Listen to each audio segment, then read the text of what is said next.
The Subcommittee on National Security, Department of State, and related programs will come to order. Thank you, members.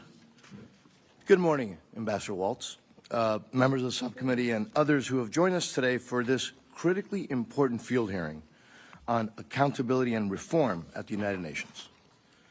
We are convened here at the United States Mission to the United Nations, overlooking New York City and the UN headquarters, really a fitting vantage point to note that oversight of American taxpayer dollars is non-negotiable.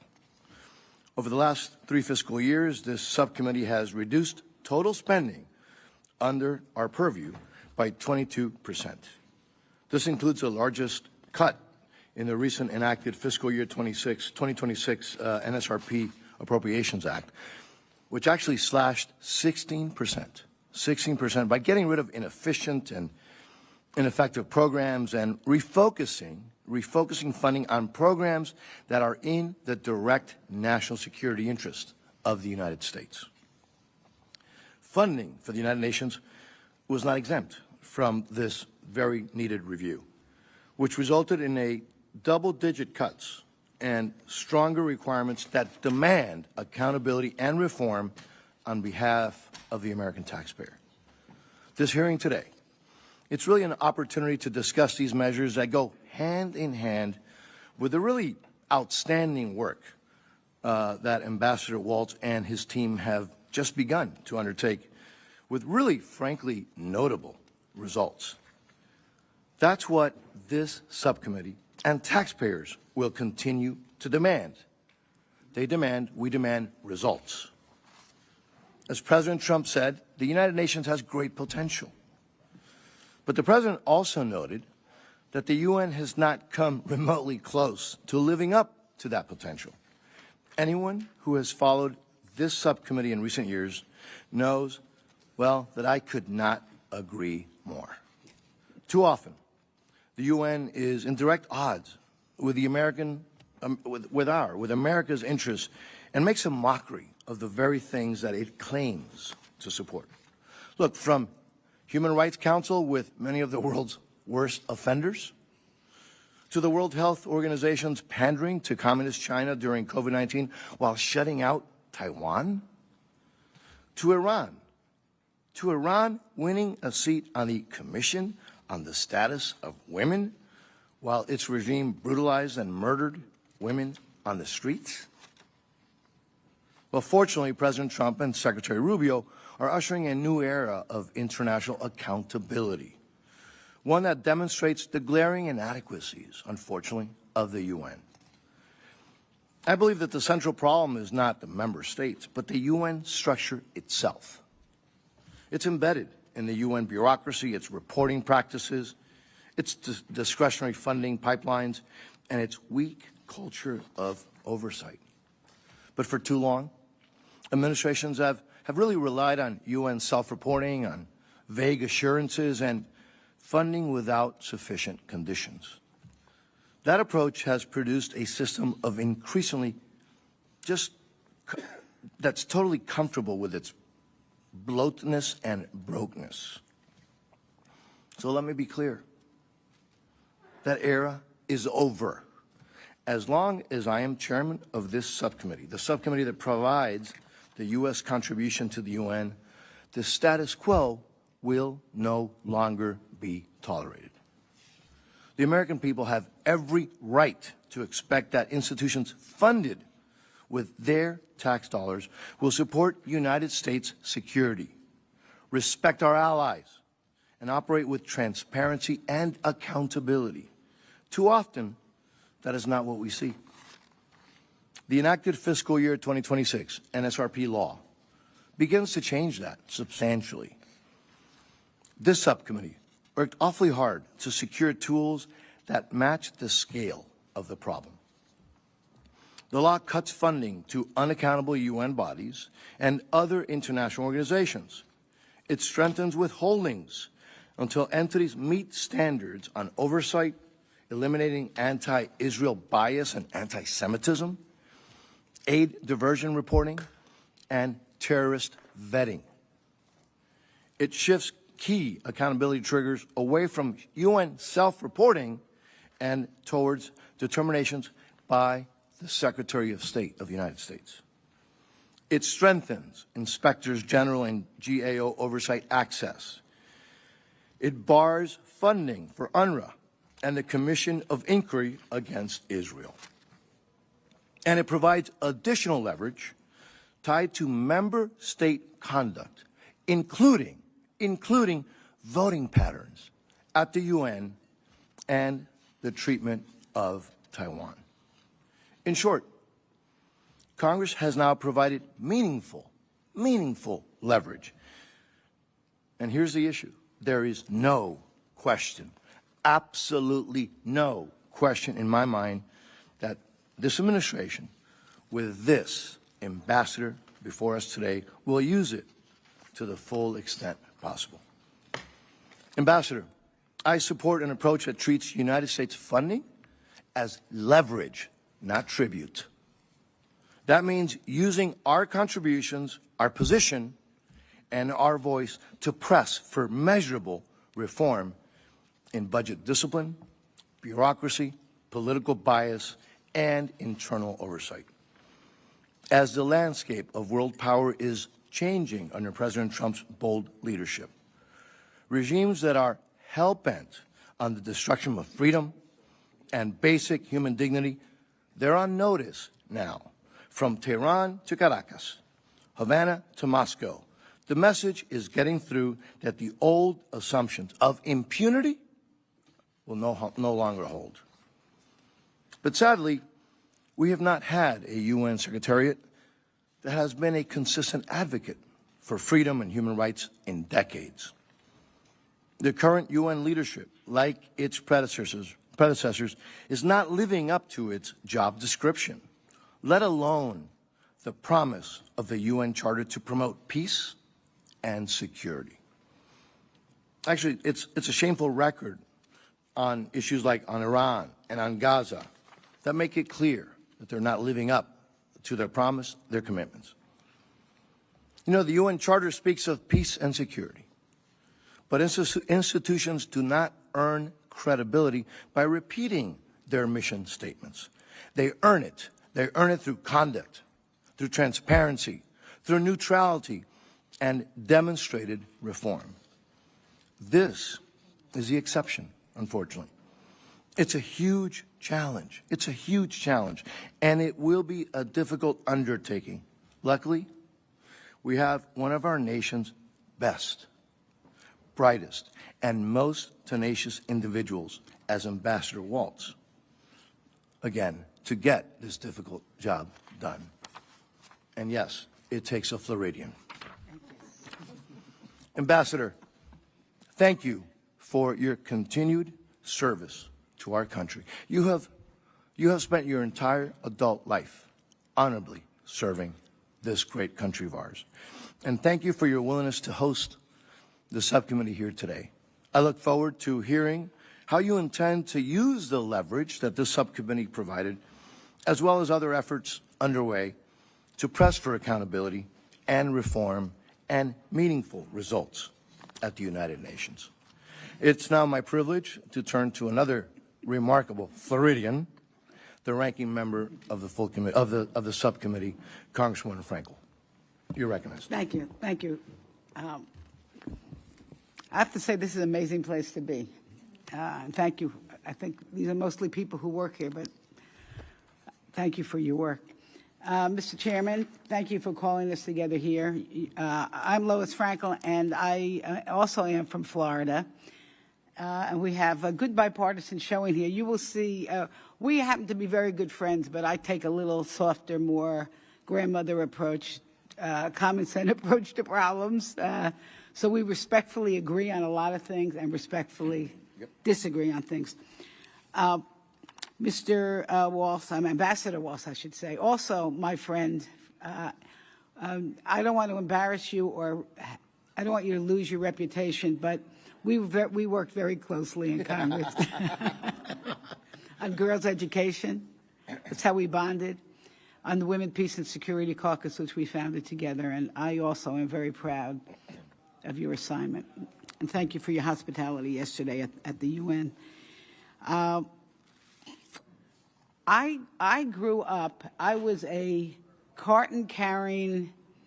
orange carton-carrying UNICEF supporter as a kid. I grew up collecting pennies for UNICEF. I lived in New York. I visited the UN many times.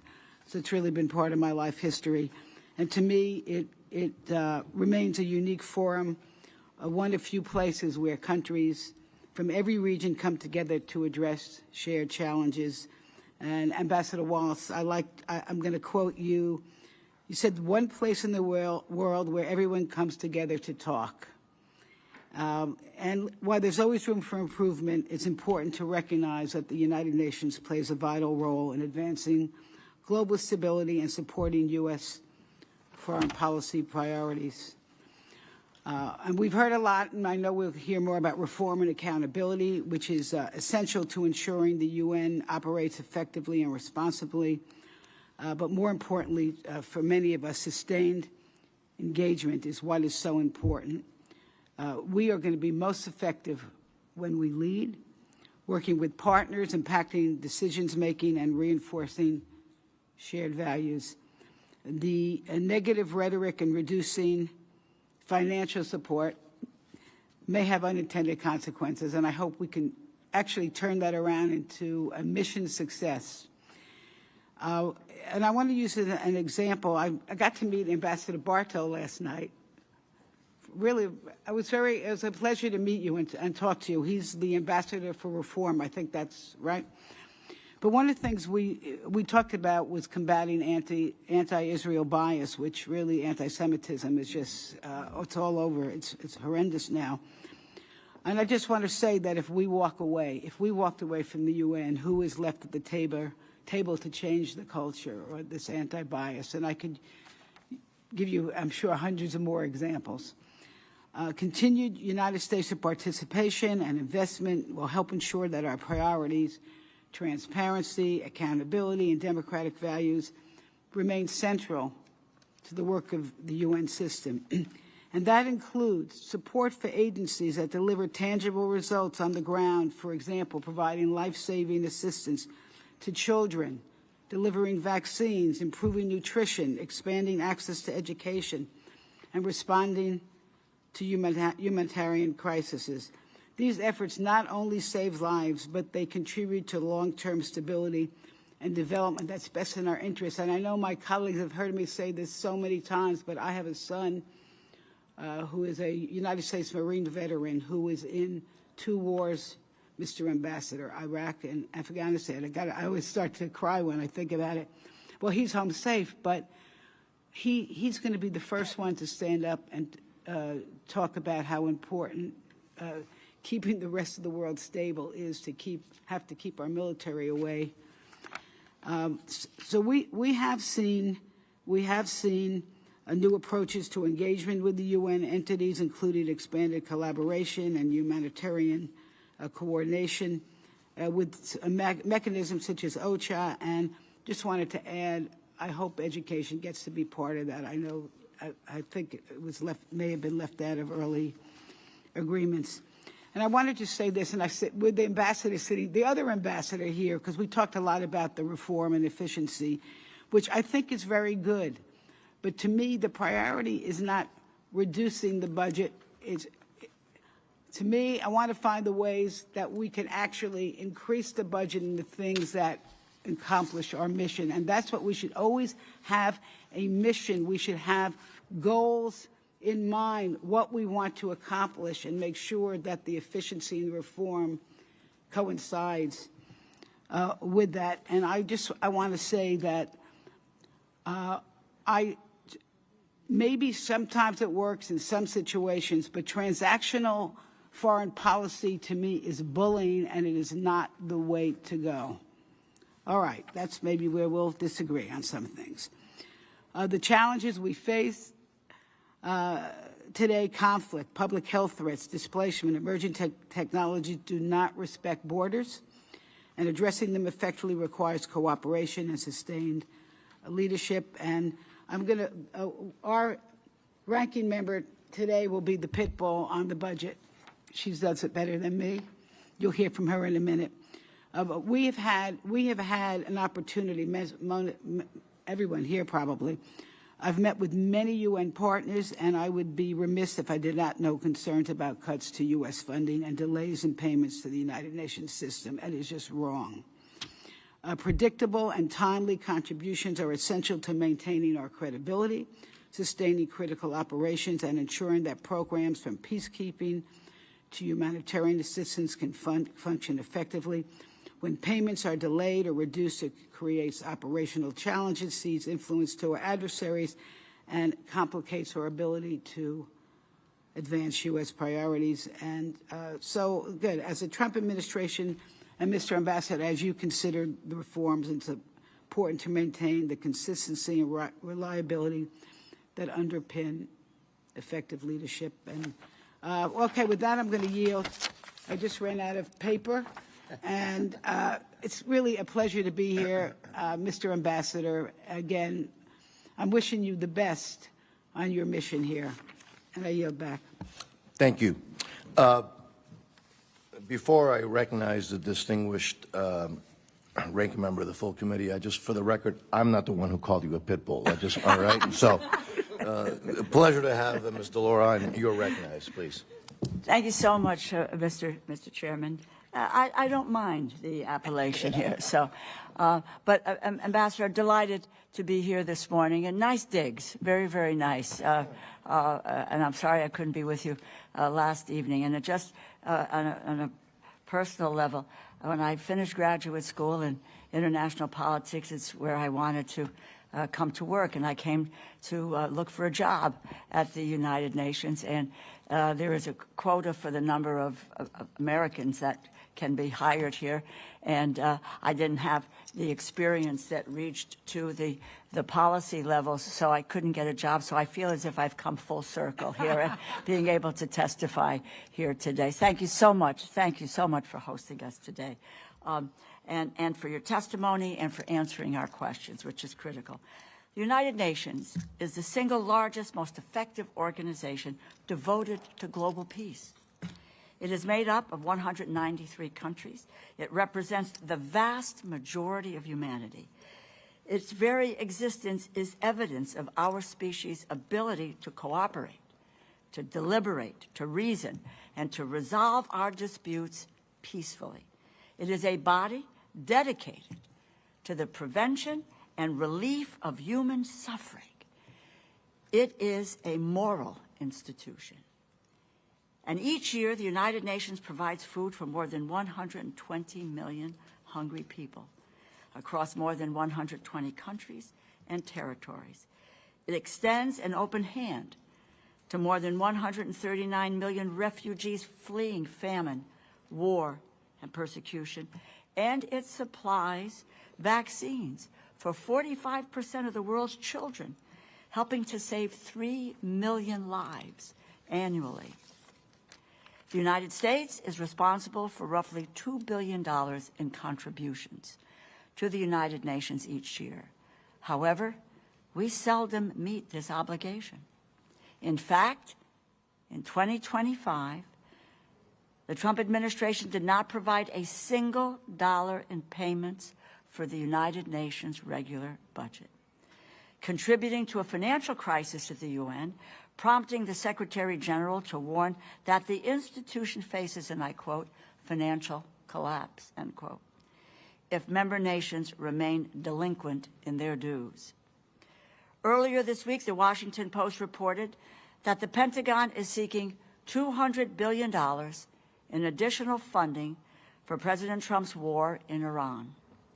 It is remarkable, the distance between how much we are willing to devote to war and how little we can spare for peace. Last year, in a party line vote, my colleagues on the other side of the aisle rescinded $1 billion in funding for the UN that had just months earlier been approved by the Congress on a bipartisan basis. Because as you know, we can't pass appropriations bills without there being unanimity, House, Senate, Republicans, and Democrats. A month after that, the White House illegally withheld another $5 billion in foreign aid funding, including more than $900 million in UN payments, through what they call a, quote, pocket rescission. I call it stealing. All of this was done under the pretense that it is not a sufficient benefit to the United States to support foreign aid, that institutions like the UN are not worth investing in, that it somehow does not do enough to advance the cause of global peace and human rights. This is a deeply flawed argument. The United States is a net beneficiary of the United Nations. American businesses were awarded over $2.1 billion in UN contracts in 2024, more than we pay in dues.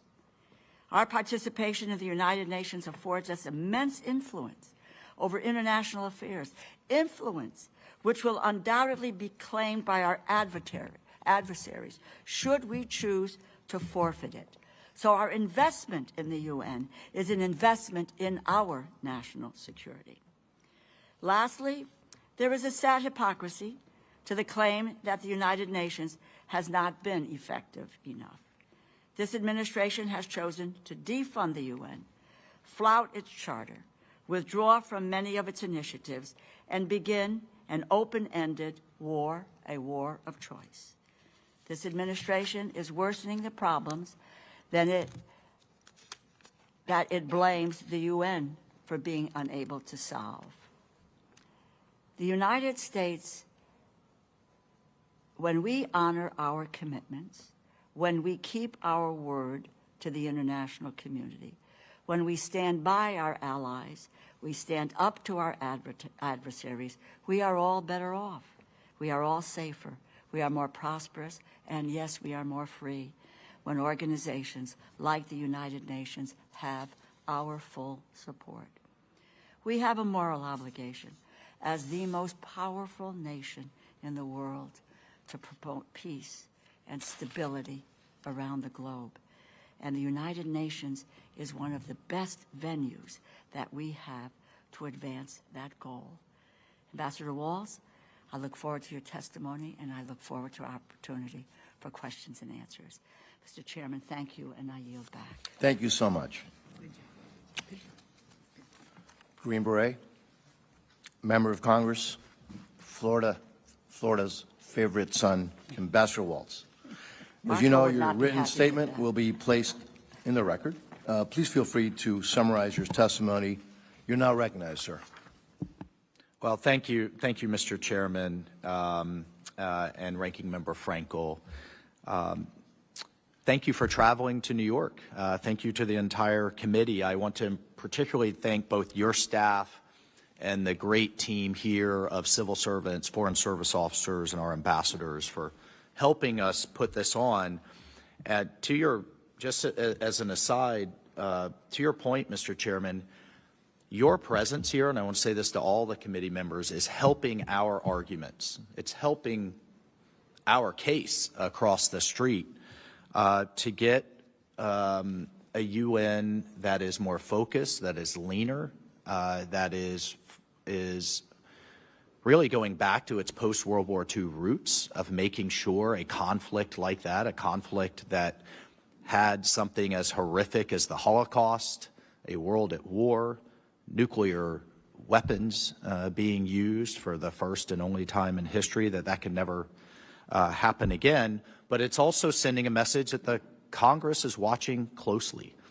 I tell my colleagues this in the UN Secretariat and bureaucracy all the time. Don't just listen to me in terms of our dollars being used more efficiently. The United States Congress is watching very closely. We have the entire Western world is in a much more fiscally restrained position. We have debts that are exploding, and we also have constituents that are asking tough questions. So I really do appreciate you taking the time out of your schedules here. As I stated in my confirmation hearing, the UN truly does need to get what we're calling back to basics and back to its original mission from its founding, back to maintaining international peace and security, as I've mentioned in my hearing then, the UN's budget in the last 25 years has quadrupled. We have not seen, arguably, a quadrupling of peace and security around the world commensurate with those hard-earned dollars. So we are pressing it. We're pressing it to streamline its bureaucracy, to eliminate duplication. We've made it clear that we will cease participation in some UN agencies that undermine our sovereignty and cannot be reformed. Earlier this year, President Trump did announce our withdrawal from 66 international organizations. That review is ongoing, and from my perspective, let me be clear, the U.S. will not fund organizations that act contrary to our interests. Thanks to the President's leadership, we've made some unprecedented reforms possible. And I just want to walk you through for a moment our progress in 2025 and some of our goals. On budget and staffing cuts, the UN should be doing less and doing it better. Let's get it more focused and actually achieve more results. The 2026 UN regular budget was estimated at $3.45 billion. The U.S. funds roughly a fifth of that at $820 million in 2025 alone. Again, I think we need to reduce the UN size and ensure every taxpayer dollar is spent responsibly. And thanks to the strong efforts by the United States, led by Ambassador Bartos here and his team in what we call the UN's Fifth Committee, which approves its budget, we are working towards a leaner and better prioritized 2026 budget going forward. In December, we led member states to adopt a historic 15% cut, $570 million out of the UN's regular budget. That will eliminate nearly 3,000 headquarters positions, and for our contribution, it will reduce our assessment by $126 million. So just in the 6 months that we've been here, we will see going forward a $126 million savings to the U.S. taxpayer. We've also pushed for a 25% reduction in peacekeeping troops, and I'll talk a bit about other peacekeeping reforms in a moment, that will also save us tens, if not hundreds of millions of dollars, while enabling what we call here the repatriation, the sending home of poorly performing peacekeeping troops. These outcomes are unprecedented. They've never been seen here in the kind of UN ecosystem, and we've made it clear that future funding will depend on continued progress in efficiency, effectiveness, and accountability. On UN compensation and personnel, we're leading reforms to what is often exorbitant compensation and benefit standards that the over 100,000 UN staff receive. The UN pays 17% more than U.S. equivalent civil servants, right? Even though many of them are right here in New York. They also have additional generous benefits packages far exceeding what our great civil servants, both here and abroad, receive. And staff costs alone are 70% of their regular budget. So we need to, and we are working to bring those compensation and benefits packages back in line with common sense standards. Part of that will be the pension. There's over $100 billion in management in the UN pension, with 16%.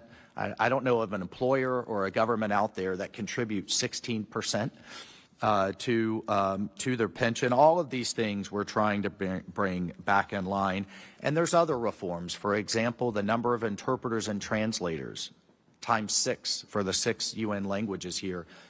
Technology can be used, AI can be used, remote translation can be used. That will save a lot of the travel and the conference costs. From an oversight perspective, beyond the salaries and benefits, oversight is essential. We're leading efforts to empower oversight bodies to root out waste, fraud, and abuse and misconduct. on peacekeeping reform. The administration has been clear about focusing on the core mandate of peace and security, and we're leading efforts to wind down some of these ineffective and costly peacekeeping missions. Some of them have been around for 30, 50, even 80 years. So it's one thing to stop a conflict, to insert an international force, to part ways with warring, with the two sides, or to separate them, to create the space for a political resolution. But it can't then become an excuse to not have a political resolution. When you have a peacekeeping force, for example, in DRC and Congo, at the cost of $1 billion a year, that's been there for 30 years, you can do the math and see how we have a mission creep. So what we're looking to do is to tie, as these peacekeeping forces come up for renewal, usually on an annual basis, tie them to a political process and use that as an opportunity to drive efficiencies. Along those lines, again, led by our reform team here, that we have an ambassador, someone of an ambassador rank dedicated to, this is just as a quick aside, the reimbursement for the equipment that these peacekeeping forces bring, sometimes to the tunes of 10,000, 18,000 soldiers. It's quite significant. These countries were being reimbursed whether they used the equipment or not. All they had to do was bring it.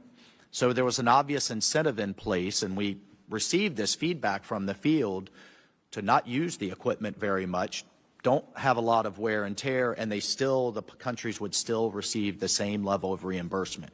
We just negotiated new rules, first time ever, that put standards in place that the equipment actually has to be used for the peacekeeping force before you receive reimbursement. These are the kind of common sense reforms that I think are pretty hard to argue with. Although we received a lot of pushback because for a lot of these countries, it's a moneymaker for their ministries of defense. We were able to just get those reforms in. Just a few examples. As we look to streamline these mandates, we're also looking to draw some of them down. UNIFIL in Lebanon, we've made it clear, hasn't achieved its goals, hasn't lived up to its mandate, and should be drawn down in the next year. We're looking at a strategic review of the peacekeeping force in Western Sahara that has been there for 50 years. We are putting benchmarks in place for the peacekeeping force that's in southern Sudan. We just oversaw the orderly closure of UNAMI in Iraq, which will reduce costs by $87 million annually. We just pressed for closure of the special political mission in Yemen that'll save $25 million annually. We streamlined missions in Colombia and Haiti, saving approximately $20 million annually. So again, these peacekeeping missions should solve problems, not exist indefinitely. On the humanitarian system, just as a personal aside, as someone who has served across Africa and the Middle East, I can't tell you how many times I would pull up to this tiny ministry in a small country in Africa or in South Asia, and you have more UN vehicles in the parking lot than they have in their entire ministry, from 16, 17, 18 different agencies, often with overlapping missions, all meaning well, all trying to help.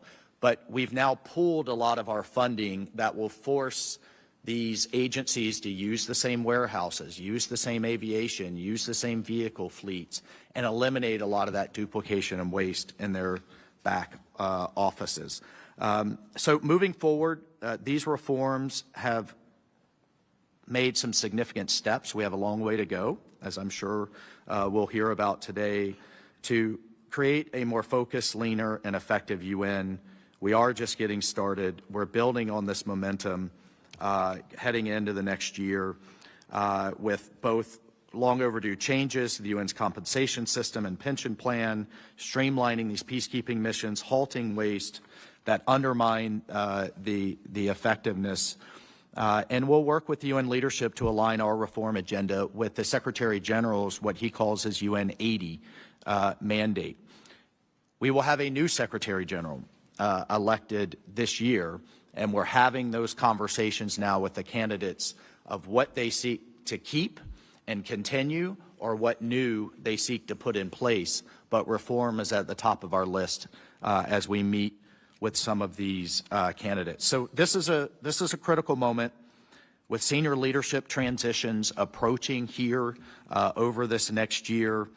We need to have a clear message. We will prioritize qualified Americans, Representative DeLauro, along the lines of what you sought to do so many years ago of having qualified Americans in UN leadership positions, not just here, but across the ecosystem in Geneva, in Vienna, in Nairobi, and other places where you have UN agencies. And I'll just conclude with echoing President Trump's own words, as he said most recently at the General Assembly. The UN has tremendous potential. My charge from him is to help it realize that potential. We are dedicated to making the UN live up to that promise, to making the UN great again, if I can say so, our new acronym, MUNCA. The UN is the one place where everyone can talk. If we walked away tomorrow, which I nor the President are advocating, it would be reinvented somewhere else. I will push hard and continuously to have it right here in the United States where it belongs.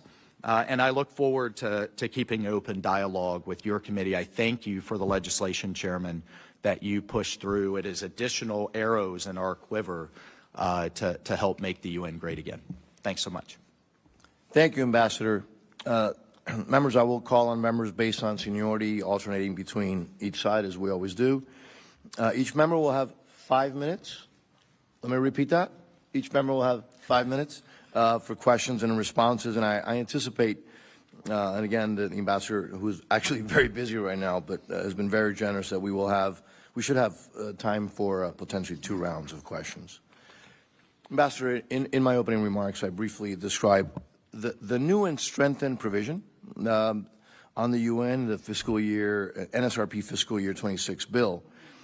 I think one of the most common sense requirements is that you, frankly, you be consulted before the Secretary decides if or how much funding may go to different countries. Each country's voting record now at the UN is now on the table when deciding whether to provide funding from U.S. taxpayers.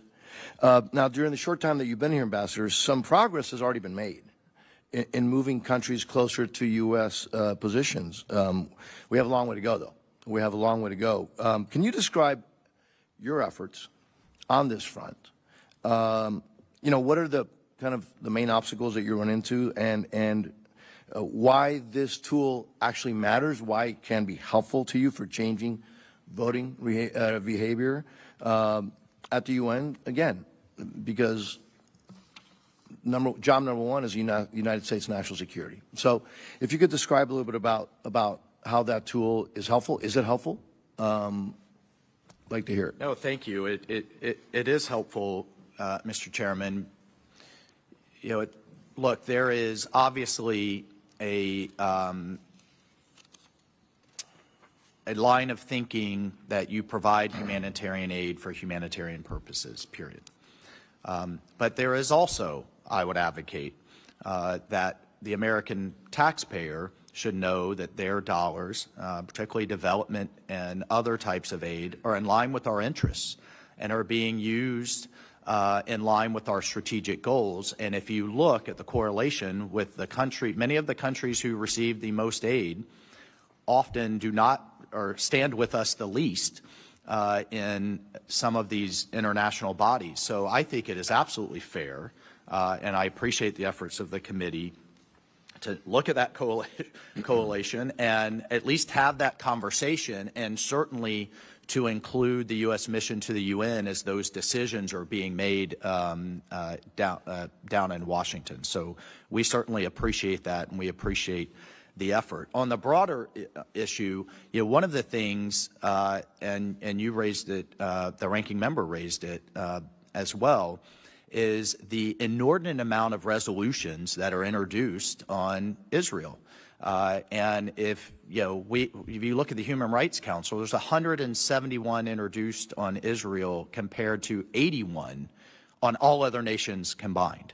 It is just completely out of whack, and as one of the countries that stands with our steadfast allies, that skews the numbers as well. But I think there's a bigger point here, and this is where we've had some successes on the votes that have really, I think, most recently mattered.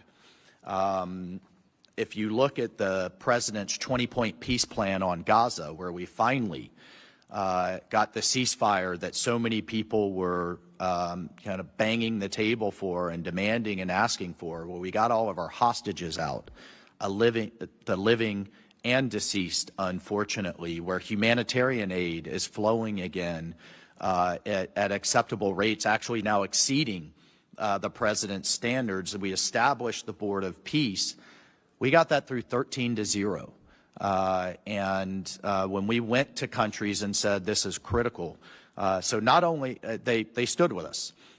So not only on Gaza, on other issues like the gang suppression force in Haiti, as the gangs have taken over and destabilized Haiti, on a number of other issues, we've actually successfully pulled countries in with us. But that leverage and those demands from Congress are always helpful. And I would thank you, Ambassador. I would note for the members that I'm actually going to now yield to the ranking member before using all my time. So, lead by example, right? Can I have some of your time? No. Okay. Well, I'll make an observation. It's very good we have mothers and fathers at this table this morning. It'd be interesting to see the interest in and grandparents. Be interesting to see if the questions are different. Again, thank you for your hospitality, and I'll start off by saying thank you for the fighting anti-Semitism, because it is a worldwide crisis, especially in our country right now. But I do want to say this. You know, I think I can say, hello, I'm here. You've sort of been bragging about reductions and so forth, but what was missing to me really was how this correlates to education being expanded for children, more vaccines to save lives, stopping sexual assaults against both men and women, expanding technology. So you're also dropping poverty, reducing starvation, illness, and reducing conflicts. Because really, quite frankly, all these bragging rights mean to me nothing if it cannot be translated into effectively accomplishing a mission. So I think you mentioned this, but there, in the UN regular budget, after the budget cuts and the rescissions, the United States announced a withdrawal from 66 international organizations. I'm not going to name them all, but some of them include the Special Representative on Sexual Violence, Education Cannot Wait, UN Democracy Fund. But my question is this: could you tell us what criteria was used, and was there any interaction with Congress? Because I don't remember anybody talking to me, but that could have been an oversight. Ranking member, if I could answer the first question, then Yes. I'll go to the international organizations. Yeah. You know, when we really pressed the Secretary General in terms of focusing some of his peacekeeping forces and, frankly, sending some home, a number of us have both visited Africa or visited with some of these units, and they were telling, the commander of some of these peacekeeping units were telling us, thank you. In one case, the commander was able to send a unit home that had a sad and unacceptable number of SEA allegations of sexual exploitation and abuse. You know, how horrific a society goes through the trauma of conflict and war. Then the UN comes in with peacekeepers, and some of these poorly trained or frankly led organizations are actually then abusing the population. So through some of these efficiencies, it gave the commander the leverage to say, you're out of here, you're going home, you're being repatriated in that sense. And on the humanitarian, where are we actually delivering? On the humanitarian reorg, where the U.S. just sent $2 billion into OCHA, into the Coordinator for Humanitarian Assistance, led by a British national, Tom Fletcher. By pooling some of that funding, he's now empowering the regional coordinators and delivering better results. 200 million of that just went to Sudan. And again, it's about eliminating duplication. UNICEF has an education mission. IOM, the International Organization for Migration, has an education mission. UNESCO has an education mission. And in some places, the host nation is saying, who do I deal with? As we're trying to have a coherent plan. And I can't tell you how many times I've dealt with, as a veteran, pulled up to a school that was built by the UN, but the teachers were provided by USAID, but the power was some other UN agency, and it doesn't form a coherent whole. We're working with the UN to reorganize where they have resident coordinators, humanitarian coordinators that have some authority over what happens by all of these various agencies in their country. Look, on the international organization withdrawal, there was a series of criteria. In some cases, can we reform this agency? In some cases, we're aligned with the mission, but there's 5 organizations within the UN bureaucracy that do the same thing, and we're not going to continue to fund duplication and pull back. And some we just have, for example, the president made early decisions on WHO, on UNRWA, on the Human Rights Council, to say this is irredeemable. We may disagree on whether that's the case, but we're just not going to participate anymore in an organization that has gone kind of so off the cliff in terms of its mission. I think my time is up. Thank you. Mr. Suskamani, you're recognized, sir. Thank you, Mr. Chairman, and thank you, Ambassador Waltz, for coming before us today, for hosting us also yesterday. I'm grateful for your service to our nation in different capacities, in multiple capacities, and I share the chairman's feelings that although his may be a little biased based they're from Florida, this is coming from an Arizonan, that I'm also very proud of the work that you've done and very happy that you're there and grateful for your service again in multiple capacities. You know, a strong and historic focus of this committee has been on ensuring accountability for countries and organizations that benefit from American taxpayer dollars. I say this often in this committee, and this committee, more than any other, has the utmost responsibility to ensure every single dollar is going to a program that supports our citizens' national security and also opens up economic opportunity for our country. It's not just wealthy American taxpayer dollars that are going out the door. It's also our farmers and our factory workers. That's their money as well. So I stand firm on this responsibility, and we are the most generous country in the world. And it's pretty personal to me. I think you know this. I immigrated to this country when I was 11 years old. I became a U.S. citizen in 2006. 16 years later, I was elected to the United States Congress, and now I'm here at this table with my distinguished colleagues and you and this amazing building full of history, holding accountability for our American taxpayer dollars. And it's a great country in so many ways, and I am proud to serve it. So we've seen many UN agencies resisting oversight by the U.S., like the WHO and UNRWA, as it was mentioned before, which is completely unacceptable, as we give more money than every Security Council member combined, especially when factoring in the voluntary donations our citizens generally allow. The U.S. has historically been the largest funder of most programs and has not seen the majority of the benefit many times. And the UN has at times actively sided against the national interest of the United States. So every taxpayer dollar going out the door should have a guaranteed return and absolutely should never go to organizations that do not align with our national interest. With that in mind, sir, I'd like to just open up. We talked several times about accountability, so if I can dig in a little bit more on that.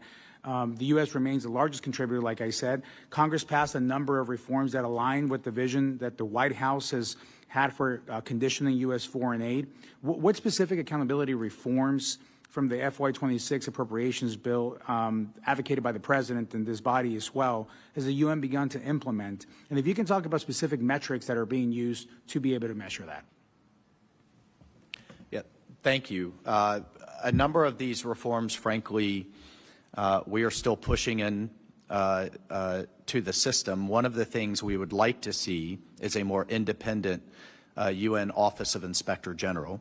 Right now, it's still, it's an IG, but it ultimately reports back to the entity that it's supposed to be investigating. And so we would like to see more independence there, and that is, Representative Siscomonte, it's one of the things that is top of our list as we engage not only this Secretary General, but he's on his last year, the new candidates coming in as well. There needs to be a level of independence, and I know that's something that there's language pushing towards. I just want to tell you as well, I mean, we are engaging with the boards and the executive directorates of the various independent agencies. One of the things I know is important to you is there is one agency that focuses on refugees, there's another agency that focuses on migrants, and then there's another agency, the World Food Program, that focuses on food. Often if you go to a camp, for example, in the Central African Republic or the Sudan, they're not all wearing different T-shirts, and so we're pressing them, are they meeting the legal status requirements in the conventions for refugee status versus a migrant? Is the shelter being provided by the various agencies sufficient? Is the education that's coming in being effectively coordinated with the host nation? And so, again, a lot of these are just kind of common sense, or should some of these agencies just be combined? Do they need separate headquarters, separate staff, separate boards?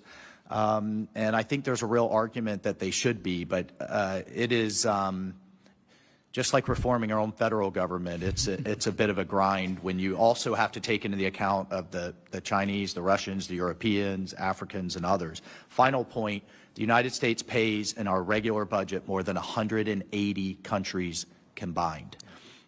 There are over 30 countries that pay $35,000 to the UN and receive massive amounts of benefits. So the entire system needs a relook, and that's over the next year something we're dedicated towards. Thank you, Ambassador. Chairman, I yield back. Thank you. Ranking Member DeLauro, you're recognized. Thank you very, very much, Mr. Chairman. Just a very quick point, because we do have to account for taxpayers' dollars, and accountability is critical. I would just say we ought to take an inward look at this as well as looking at the UN. At this moment, we cannot get an accounting, because I've asked the questions of what the costs to date are being incurred with the war in Iran. We cannot get any accounting, no specificity, what we will need going forward, to what purpose, all by way of saying that indeed there is $1 trillion that the Department of Defense has right now, and we don't know where that is going. We need to look at accountability and look inward at where taxpayers' dollars are spending on what we are doing. Migrants are different than refugees, two different agencies. World Food is different than the other two. They need to have clear lines of demarcation as to whether where they go and what they do. It is not all the same.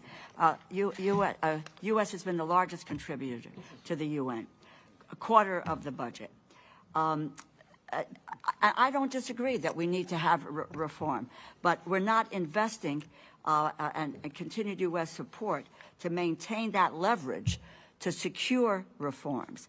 And I might add that the administration has opted to illegally, because this committee voted for these funds, illegally rescind the remaining U.S. funding for the UN regular and peacekeeping budgets for fiscal year 24 and fiscal year 25. That disregards our international obligations. That does damage our leverage.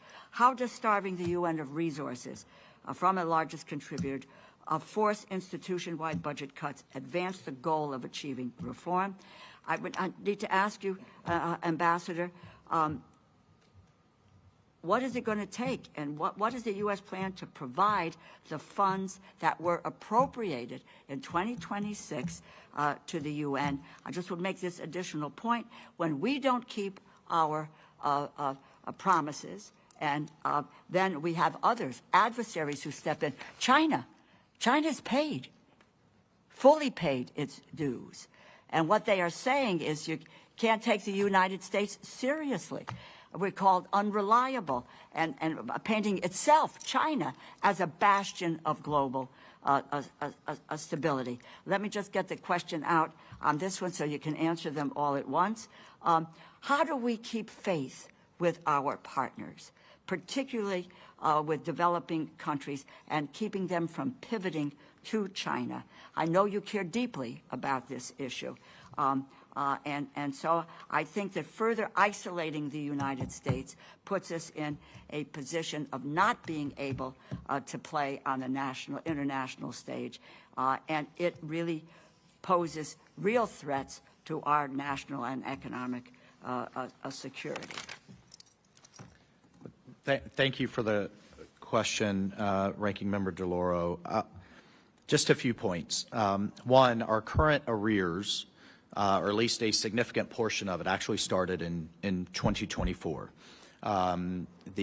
The last year of the Biden administration, they paid half or withheld half of our. Please understand, of our regular dues. I would have the same question for an official in the Biden administration. I just wanted to this is not about there. partisanship. This is my own personal view of what we need to be doing with the United Nations. So let's keep the Biden administration out of it. Let's move forward with where we're going. Moving forward, we just paid $159 million towards our regular budget. I'm having regular conversations both with OMB and with the State Department on paying, which is now reduced by $100 million, our dues going forward. But I have to make the distinction on the question of China. They pay very little on voluntary, whether it's the World Food Program, UNICEF, IOM, or it's virtually none. So while they often, as part of their messaging and their propaganda, point to the regular budget, overall contribution, the United States is far and away still, even with the cuts, the most generous country. My time is going to run out, and I know the chair is going to Sure. demand that we stop. But I would just say that having met with the UNHCR, with the refugee commissioner, we've cut their budget in half. That's dealing with refugees and the displacement of those people with nowhere to go. It is my understanding we do 22% of the UN regular budget, 27% of the peacekeeping costs. However, we have a statute in the U.S., 1994. It restricts the United States from paying more than 25% for assessed peacekeeping, meaning we are permanently in arrears. And with that, my time is. And thank you, Mr. Chairman. No, on the contrary, Ranking Member, that's why I did it a little bit shorter, because I wanted to make sure that you had a little bit more time. If I could just, Ambassador, please. Yes. Mr. Chairman, even with those cuts, Ranking Member, we are still far and away above what the EU and certainly the Chinese or others are contributing. But this is about the United States and our commitment. Our commitment. Yeah. Yes, ma'am. Privileged to now recognize the Vice Chairman of the committee, Mr. Edwards. Thank you, Mr. Chair. Ambassador, thank you so much. We appreciate the hospitality, the opportunity to be here in this great location to have this conversation. I'm particularly optimistic and encouraged by your opening remarks. It is gratifying to hear that America is finally getting focused with the dollars that we send overseas, and that we're insisting that the American taxpayer, the American citizen, really gets something from the funds that we've been sending abroad for years. I can't think of a better term to describe it that you referred to a while ago as mission creep, and I appreciate the examples that you gave us there.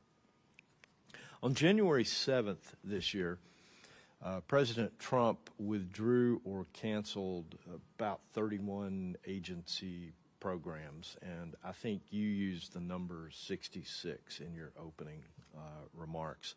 I'm just curious, can you give us an idea of the actual cost savings, if any, from pulling us out of those programs, or is our assessment in total still the same? Oh, well, yeah, thank you for the question, Vice Chairman. I'll tell you, I mean, just as a quick example of some of the organizations that the department took, and this predated my time here, but took a holistic look at. First, under the guidance of the executive order, it had never been done before. There wasn't even a clear cataloging of all of the commissions, the boards, the organizations that we contribute to, much less than an evaluation is, are those contributions effective? Are they in line with American interests? Are they actually achieving results that we would expect them to, or that our taxpayers would expect them to? So I think the look is certainly healthy. And then what we found was a lot of duplication across the board. And then, frankly, organizations, I think you'd struggle in a town hall back home to explain, like the Pan American Postal Union or the Tropical Timber Forest Association that we're contributing to. It was very difficult to articulate to what gain.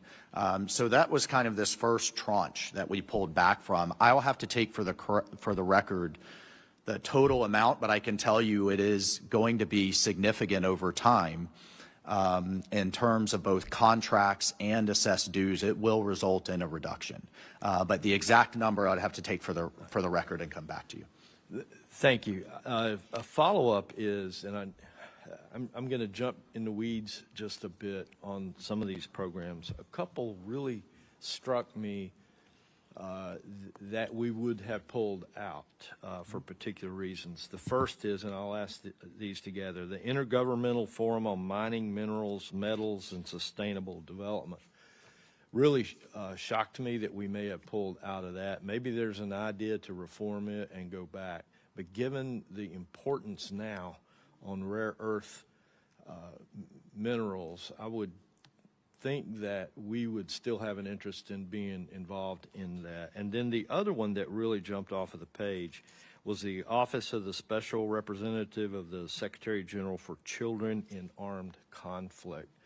The reason that one struck me is I had an opportunity to visit Ukraine and hear the stories of the kidnappings by Russia and shipping those children off to basically reform them into Russian society. I would just think that that would be something important to us from a humanitarian standpoint. So any texture you can give me there would be helpful.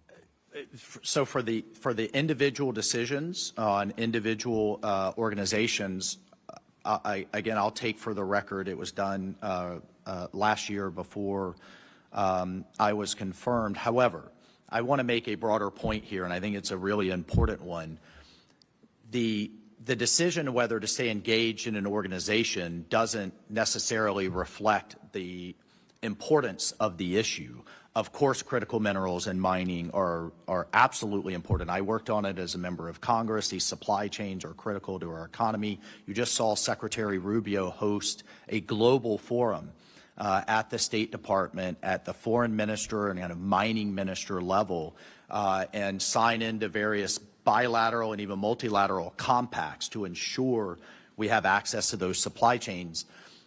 That could be very distinct, and I will come back to you on the record of whether this organization was actually effective. The title is certainly something, and the issue is certainly something that we care very deeply about, but was that organization actually moving the ball? You know, that's something I'll have to come back to you. Same, of course, we care deeply about children being abused and used in armed conflict. I can tell you, case in point, it is something that UNICEF focuses on. quite a bit, that I just met with the head of the ICRC, and she has been instrumental and demonstrated strong leadership from a humanitarian standpoint.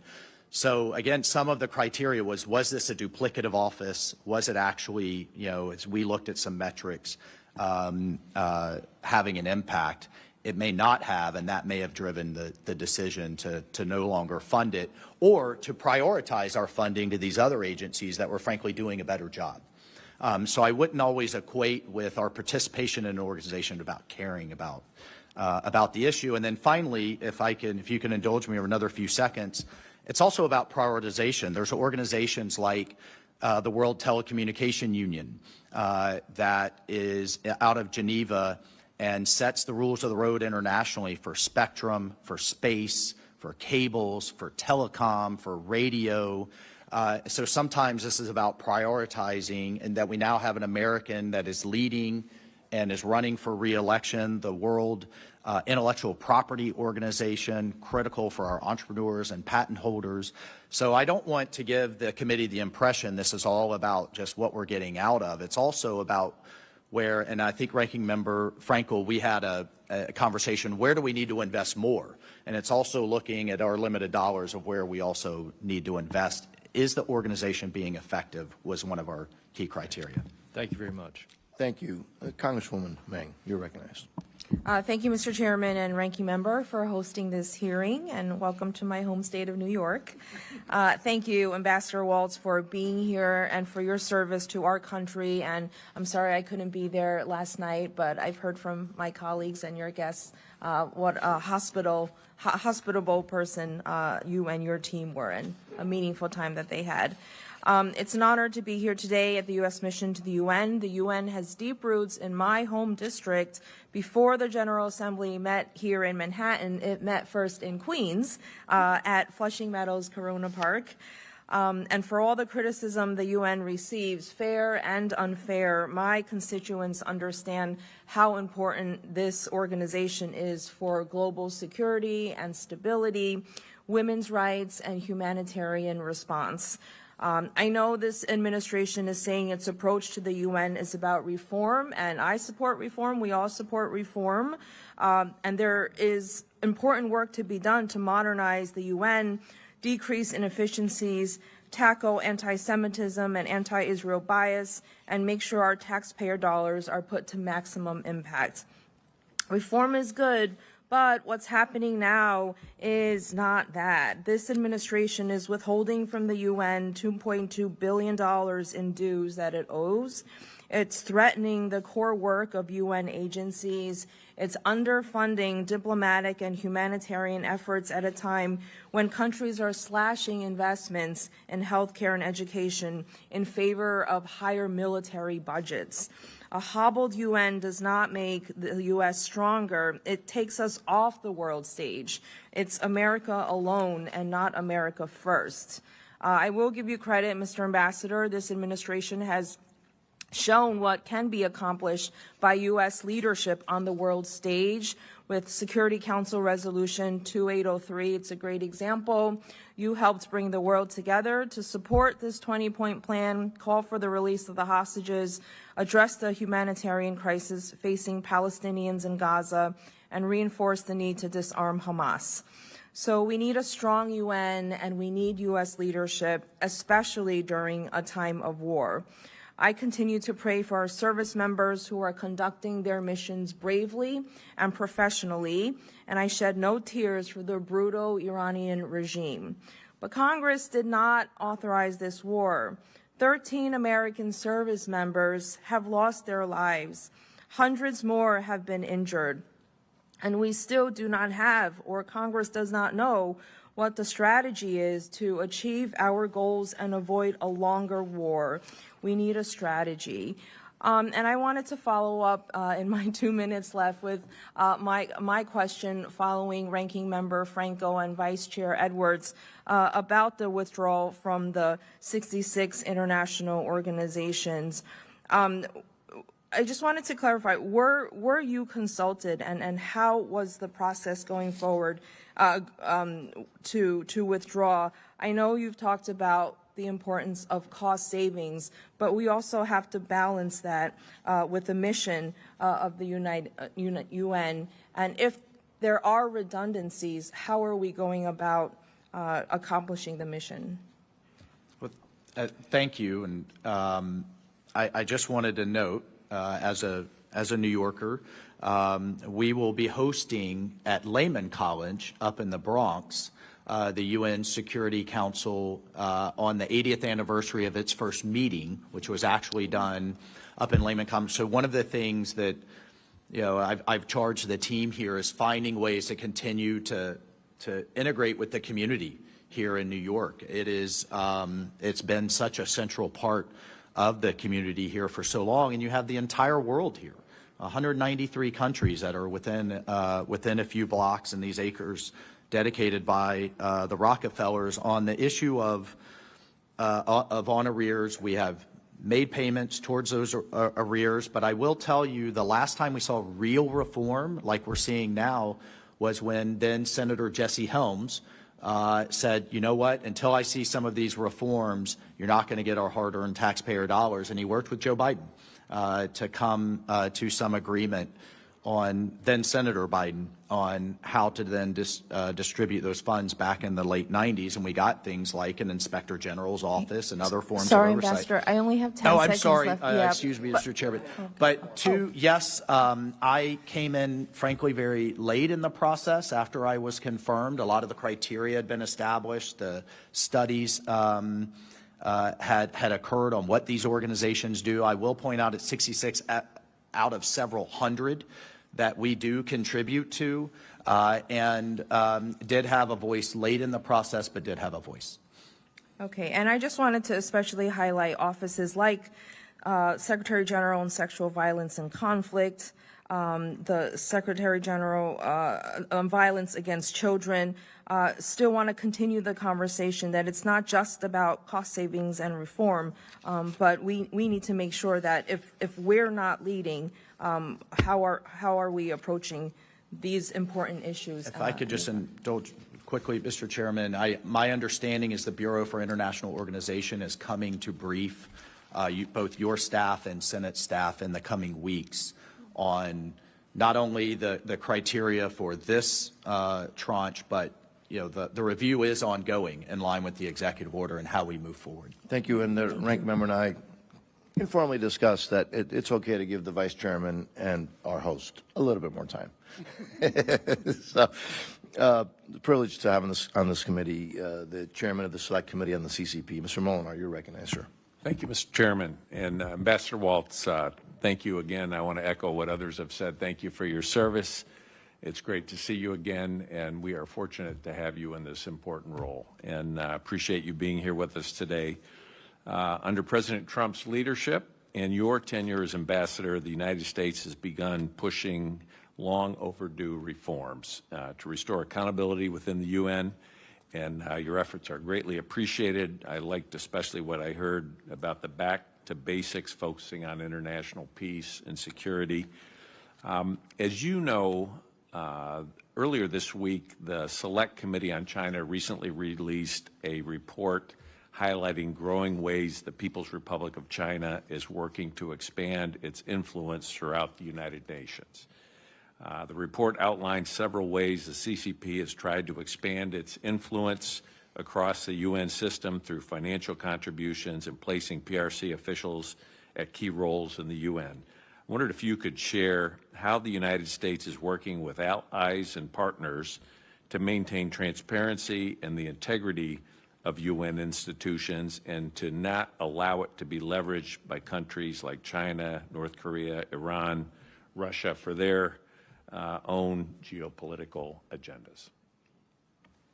Oh, sure. Thank you. And of course, Chairman, the continual support of Taiwan's meaningful participation in international organizations is a key part of our charge here. The world benefits from Taiwan's expertise and resources, addressing some of the most critical challenges, particularly with the technology that they bring. And as a general matter, and along the lines of what I said to the chairman, the U.S. will not advocate for partners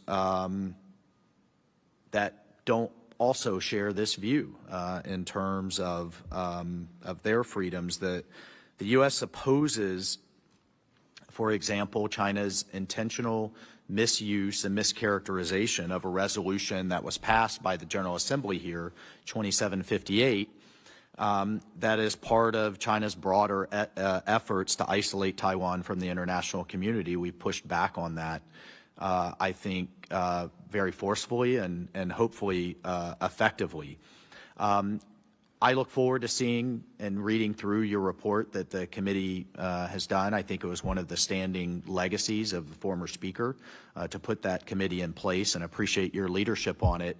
And I think it's a real question along the lines of the other members have asked, in terms of, we get asked, I'm sure, by our constituents, why are we participating in the UN? What is it doing for us? And one of the responses I give, aside from we need one place where everyone can come together, is that if we don't participate, someone else, if we don't engage here, it will be invented somewhere else.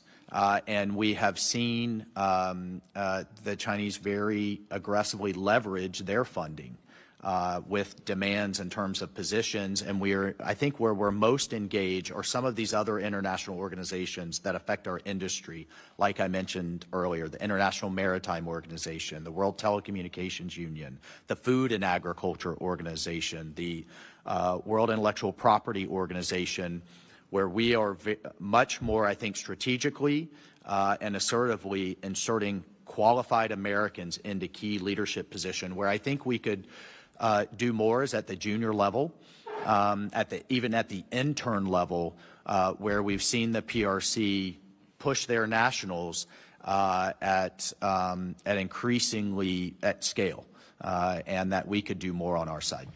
And I also appreciated the distinction you made about when there's an important issue like the rare earth minerals, critical minerals, and what Secretary Rubio did, convening like-minded countries, working together on addressing this issue, rather than trying to somehow participate in a forum where you have the entity that's cutting everyone off from the critical minerals or the rare earths somehow leveraging that. And so I commend that. And I wanted to just also ask you, you'd mentioned Haiti a little earlier in your remarks. When I think about Haiti and I think about all they've been through for so many years and the gang, the oppression there, I know there's been work done. What more can the United Nations, what can you do, what can Congress do to help resolve that situation? Oh, thank you. It's a little bit of a new model in the sense it's a hybrid model. A standing group of partners, so these are countries that are interested in contributing both troops and resources to this new gang suppression force, which has a much more offensive mandate to take these gangs like barbecue, leaders like barbecue and others on. The UN is contributing the logistics to it. And so from, again, a burden sharing standpoint, the United States and the prior administration spent over $1 billion supporting the force there. We'll spend a quarter of that now, with the UN taking on that role from a logistics standpoint. And then there's, of course, a political transition that needs to take place. Our ambassador down there, Henry Wooster, has really led the charge in making sure this current transitional structure can survive until we can get the security in place to have a next round of meaningful elections. It's horrific what's happening to the Haitian people. And again, here, we made it clear that this isn't just a U.S. problem or a Haiti problem. It's a Caribbean problem. It's a regional problem, because the gangs in Haiti are working with the cartels in Mexico, the gangs and cartels in Venezuela, Cuba, and elsewhere, and they're shipping drugs and thugs and chaos and mayhem, not just to the United States, but to Europe and West Africa as well. Thank you very much, Mr. Chairman. I yield back. Thank you. Congresswoman Torres. Thank you, Chairman, and thank you, Ambassador, for your leadership and for your hospitality yesterday. The tour that you provided the members here truly, it shows that we need to invest in infrastructure dollars. And I support the work that you have been doing in bringing some accountability. I also support reform. But we must be crystal clear that there is a profound difference between oversight and abandonment. The United States has long understood that a dollar spent on UN programs is an investment directly that protects American lives right here at home. These programs are not charity. They are frontline tools that reduce violent extremists, people reaching our shores. It stops dangerous drugs from devastating our communities. And it protects our health from, threats, global threats in pandemics. Our voice within the UN system is a primary pillar of global peace. Walking away from this table is not a display of strength. It is a strategic mistake. It is the perfect storm when we also have the voice of America being silenced. Another program that completely lost its people, power to run that program. One of the programs that I'm very interested in around the world that does a great job is UNICEF, and I think you've heard a lot about that here today. These are programs that reduce the pipeline of violent extremism, that save children, soldiers, that help women. And it's not unique that you have 4 females on this committee. I mean, we're committed to ensuring that rape is stopped and it does not continue to be a weapon of war. Ambassador, I want to hear that you are committed to following the appropriations laws in this committee and getting funding out the door for programs that help children worldwide. And I want to be very specific about why this UN presence truly matters. I applaud the UN Special Rapporteurs on Trafficking for their efforts to ensure that child exploitation across borders. However, I'm incredibly alarmed by the recent report regarding Guatemalan's Attorney General, Consuelo Porras. The report alleges that Ms. Porras was involved in the selling of children on a massive scale. Especially, it details her role as the legal guardian over at least 80 indigenous children who were later subject to illegal inter-country adoptions for profit. I visited Guatemala last year in August, where 35,000 people had been repatriated to the country. And some of those were children that went through this process of being adopted by U.S. families. And unfortunately, some of those adoptions, because they were illegal adoptions, children that were stolen from their indigenous families, those adoptions were not completed. Therefore, those children were sent home to a home that they don't know. I also want to be clear about that hunger cannot be a political weapon. General James Mattis famously said that if you don't fund the State Department fully, then, he said, I need to buy more ammunition. And he was arguing that cutting foreign aid development creates instability, forcing the military to spend more on war fighting. And we are seeing that right now. Secretary Hegseth is asking for a $200 billion increase just to fund the war on Iran, while we are cutting food lunch programs for American children on American soil, while we are cut health care for American citizens, while we cut, many other programs, and while we are cutting food assistance for children abroad. So I want to hear a simple commitment that while you do your work of oversight, which is very critically important and I support, that you're also committed to expediting the funding that is needed to meet the need of these children abroad. Thank you, Congresswoman, and you have my commitment. I work as closely as I can with both the Bureau and the State Department that is charged with our aid dollars, and also with the OMB to use them as effectively, as expeditiously, and in line with the Congress's intent. And I'll just say on a personal note, and I think the ranking member and I have had a number of conversations I have seen all over the world in my time in Africa, the Middle East, and South Asia, that where girls are educated, where women are meaningfully participating in civil society and politics and business and even in their own militaries, you have a far more stable society, and stable societies abroad with half their population engaged in their economy and their politics means less U.S. troops abroad. So you have an advocate here in that correlation as well. Thank you, and I yield back. Thank you.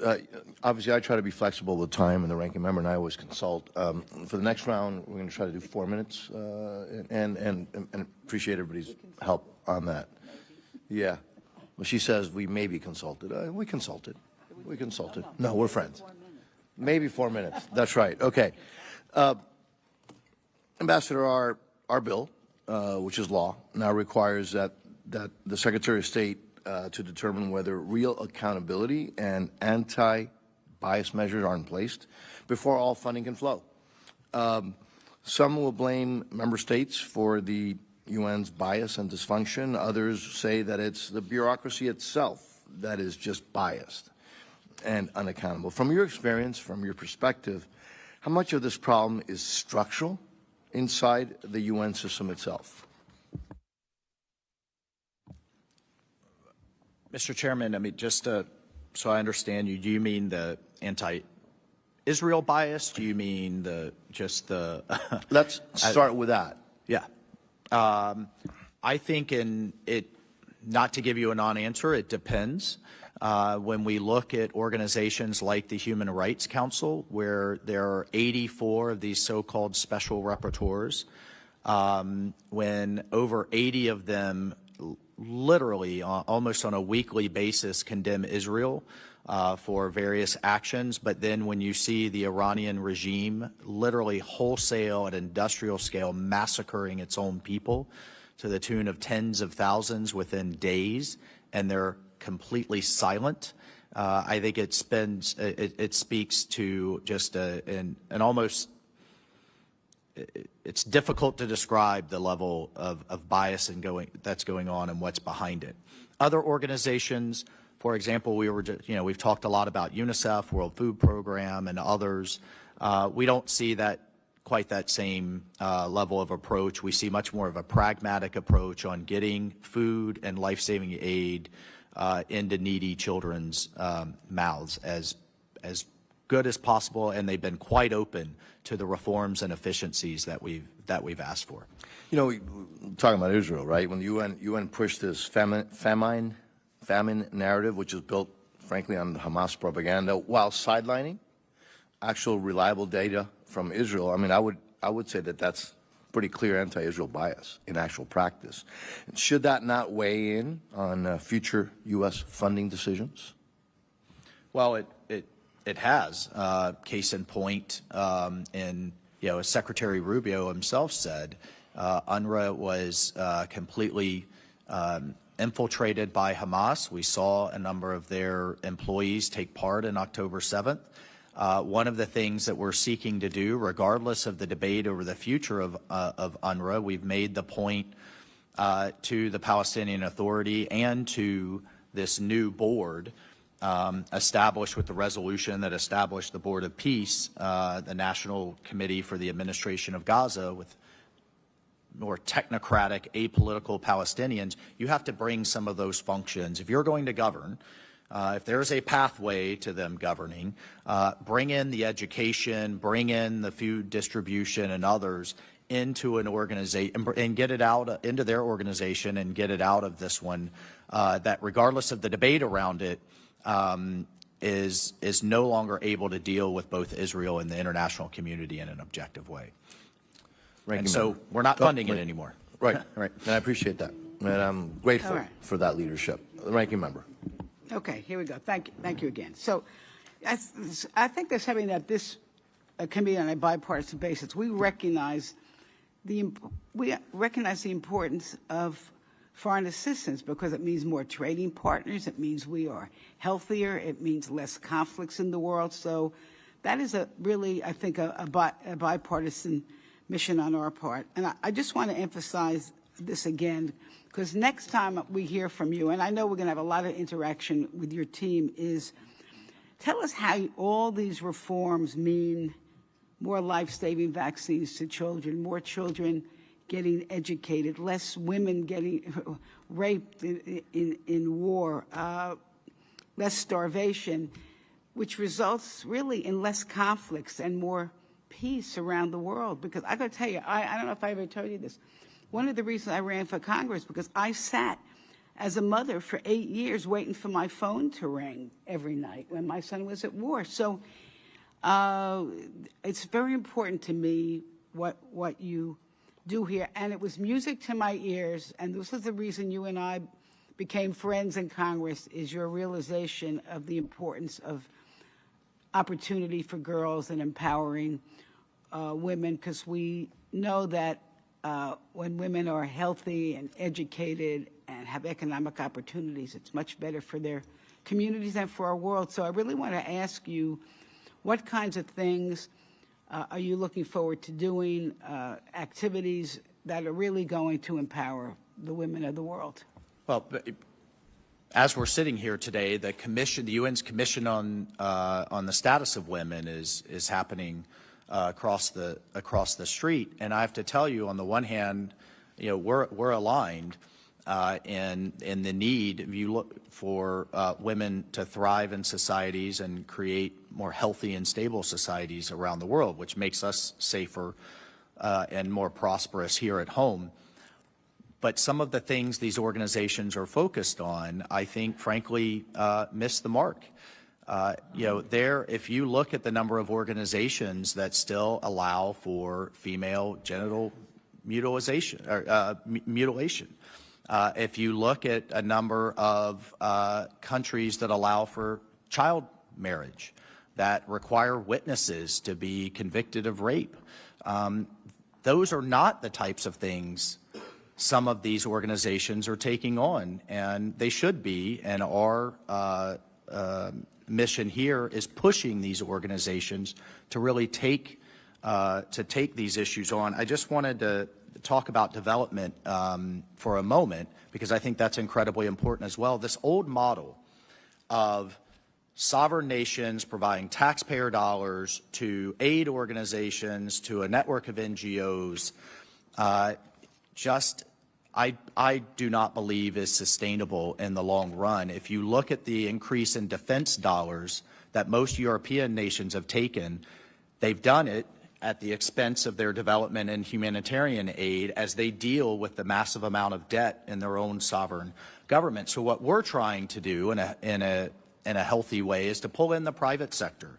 And as we pull in the private sector and a number of companies and industries that want to invest in developing nations, we're reorienting, for example, the UN Development Program to lower barriers to foreign direct investment so that we can create jobs locally and move these aid grants and organizations out of business, right, over the long term, which should be all of our goal. Mr. Ambassador, thank you for that. I just want to say this to you. We're calling that trade over aid, by the way. Right. We got a label. Okay. The UNFPA and UN Women that we have defunded does exactly the kind of work that you were talking about to empower girls and women. I really would urge you to re-look at those agencies. And with that, I thank you again for your hospitality. I yield back. I thank the ranking member. Mr. Siscomani, you're recognized, sir. Yeah, thank you, Chairman. And thank you. I want to actually piggyback off what you just said, Ambassador, when trade over aid. I think the chairman mentioned at the beginning of the hearing, he said leverage, not tribute. I think these all come to the same conclusion or the same approach, which is the role that we need to play, where the funds are going, the accountability behind them as well, so that really American principles and values can can rule the day in some of these situations where that's what's necessary to get out of the tough places that they're in. So I want to give you a chance to expand a little bit on that, on the trade over aid. My background is on that when I was working for the state of Arizona. So I believe in the power of that and empowering individuals to go out and have their own say over their future, and nothing can do that more than the combination of having a free government combined also with economic opportunity in that nation, and that's what empowers an individual, I strongly believe. So can you piggyback off that? And then I have one more question after that, so hopefully we have time to get there. Yeah, I'll try to be brief. I won't name the organization or the country, but case in point, you know, I just said, we're in the financial capital of the world. And I just sat with one of the major financial institutions, one of the brand names that everyone here would know, and they described to us a conversation they were having with a country that they very much want to invest in, a lot of opportunity for their capital to flow in. They were having a conversation with the country, and they said, look, we need some judiciary reforms. We need to be able to arbitrate. We need to be able to go back to our investors and say, you know, with confidence, we can get our money out. And as we were having this conversation, I looked at Ambassador Dan Negrea here, who's responsible for a lot of these efforts. And we're going to pull in a UN agency that has the technical expertise and the presence on the ground and the relationships with the current government to do exactly what this major financial institution is looking to do and needs to see in terms of reforms. This small government doesn't know how to do the reforms. These technical agencies that we're paying for a quarter of here can go in and do that. So we're providing a bit of the glue to pull them together, and also with our development agencies. We've met recently, and we're going to have a series of forums with the Development Finance Corporation, with Exim Bank, with the Millennium Challenge Corporation. And I'll just point out, I know there's a lot of concern over USAID. Many of those functions have been pulled into the State Department. It's also happened with the United Kingdom. It's also happened with the Australian government. I just sat with the deputy director of a major agency over in Geneva, a UN agency.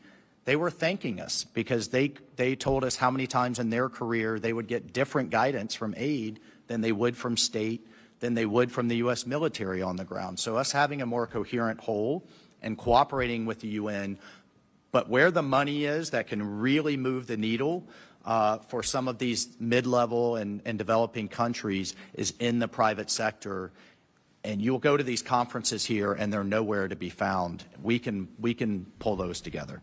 Couldn't agree more. I'll squeeze in one quick question on our leadership role. Been said by many that the U.S. pulls back funding and leadership. Adversarial regimes like the PRC will increase their funding involvement in leadership as well. Do you see any evidence of that potentially happening? And would there ever be these kind of leadership positions for countries that don't value human rights the way that we do and that they should? Well, and some of these organizations where we've tried and it's just not working, we're just not, like the Human Rights Council, we're just not going to, the president made a decision, we're just not going to participate anymore. I think others are much more reformable, and others we have to get in there and fight. In the International Maritime Organization, they were literally a week away from putting in a carbon tax on global shipping, I guess with some fantastical goal of forcing fossil-fueled tankers and ships and container ships to move to EVs. It was really almost hard to believe. It would have amounted to $1 billion a month in fines on our global shipping fleet that would have been passed on to consumers, of course. We got in there and defeated that measure. That was not in line with our interest or, I think, with the best interest of our constituents. So some of these organizations, we just have to get in there and fight and win in line with what I think our constituents want to see. Thank you, Ambassador. Chairman, I yield back. Thank you. Mr. Laura, you're recognized, ma'am. Thank you very much, Mr. Chairman. And Mr. Ambassador, I don't need to have the details, but can you provide us with the metrics of the rationale for eliminating UN Conference on Trade and Development, UN Entity for Gender Equality and the Empowerment of Women, the elimination of the Special Representative on children in armed conflict, sexual violence in conflict, and general violence against children. Do not really need to have you answer that now, but I would love to get the metrics that would help us to understand how we move forward. I'll take that for the record. I will point out. Well, I don't have a lot okay, of time. All right. I don't mean to be disrespectful at all, but the chairman is, He's strict. you know, dealing with the gavel here. It's important to have the gavel. Don't I know it? My view, and I just say this, and I'm a strong supporter of the UN, but I believe that you are, in many respects, you personally, but the policy is impeding the mission of the UN. It really is, and because my colleagues have mentioned this, the system includes humanitarian and development organization, play central roles in responding to global crises. It's promoting development, establishing international norms, international peace and security. When I take a look at the agencies, World Food, UNICEF, UNHCR, WHO, the United Nations Development Program, yes, and the United Nations Relief Works Agency for Palestinian Refugees and UNRWA. That those UNRWA has been eliminated. There's no funding, and I'll be very frank about that. And the chairman has heard me mention this before. 1949, UNRWA was set up to be a temporary mechanism to deliver not only food but health and education. And the elimination of our participation in that effort has destroyed a delivery system that is providing food. And if you don't believe that there is a humanitarian hunger crisis in Gaza today, I don't know what planet you are on. And it is not just hyperbole or propaganda from Hamas. Listen to David Miliband with the IRC. Listen to Cindy McCain at World Food Program. It is a crisis beyond proportions. Yes, the people who were there were 19, I believe, out of 11,000 employees. They were gone.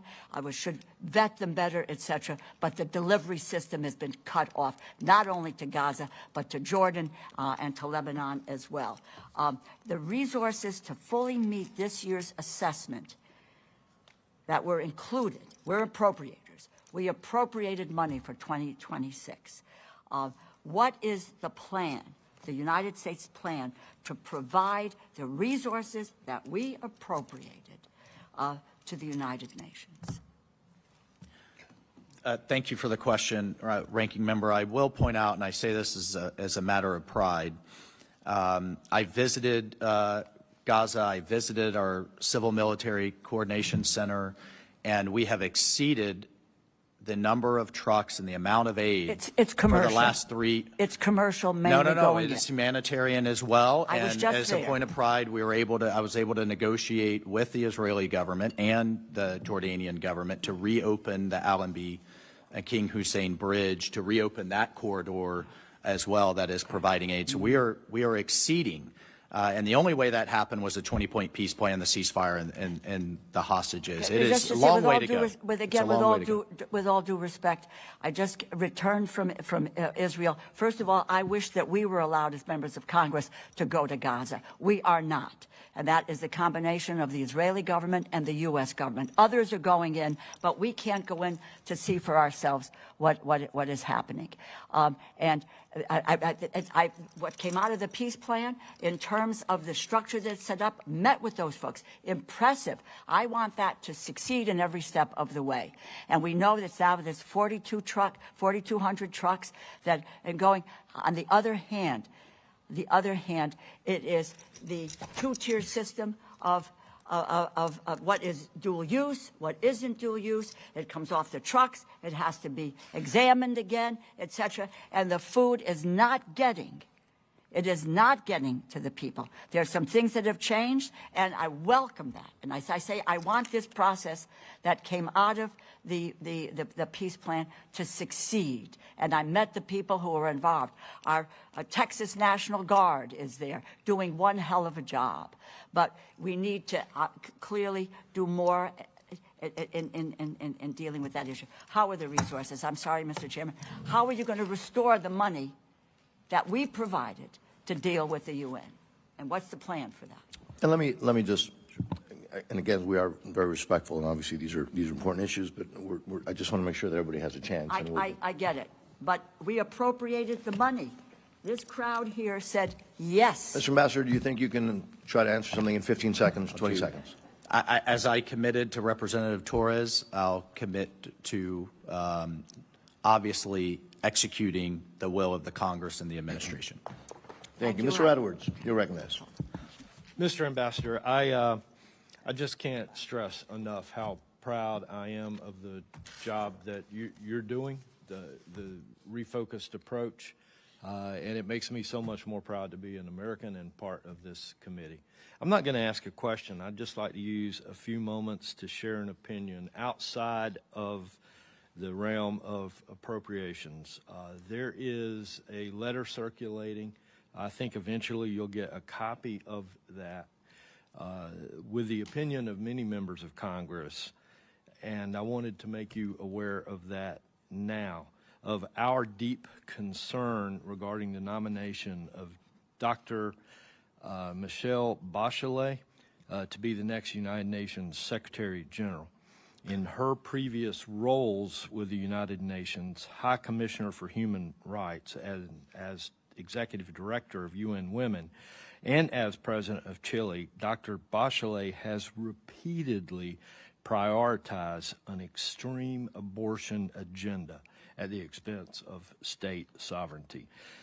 We believe, many of us believe, she's an unsuitable candidate, and we believe the United States, as a permanent member of the Security Council, should veto that selection. I'm not going to ask you to comment on that. I just wanted to take an opportunity to share that opinion. Thank you. With that, Mr. Chair, I yield. Ms. Main. Thank you, Chairman. Mr. Ambassador, I represent a large Ukrainian-American community in Queens. My constituents are very concerned and appalled by this administration constantly courting Russia and Putin while feeling like they are turning a cold shoulder toward the Ukrainian people who continue to suffer from Russian attacks. Just last week, we learned that Putin is helping the Iranian regime kill Americans and target allied forces in the region through intelligence sharing.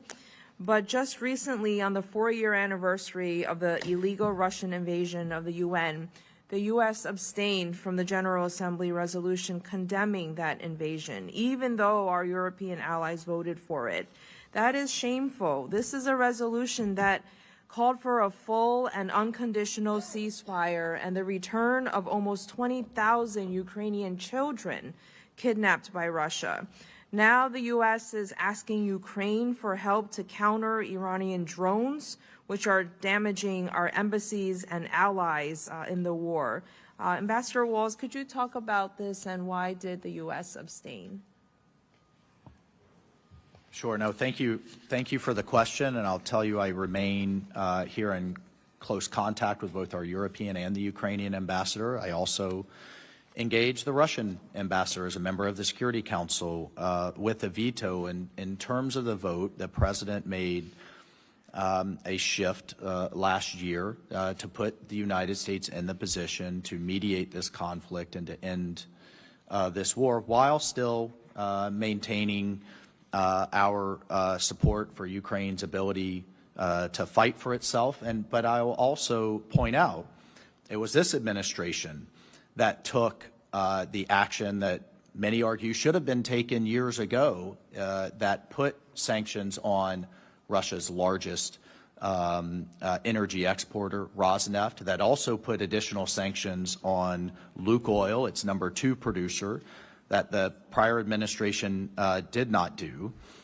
So it's taken tough action. And in terms of Iran, Russia just lost its largest provider of the Shaheen drone.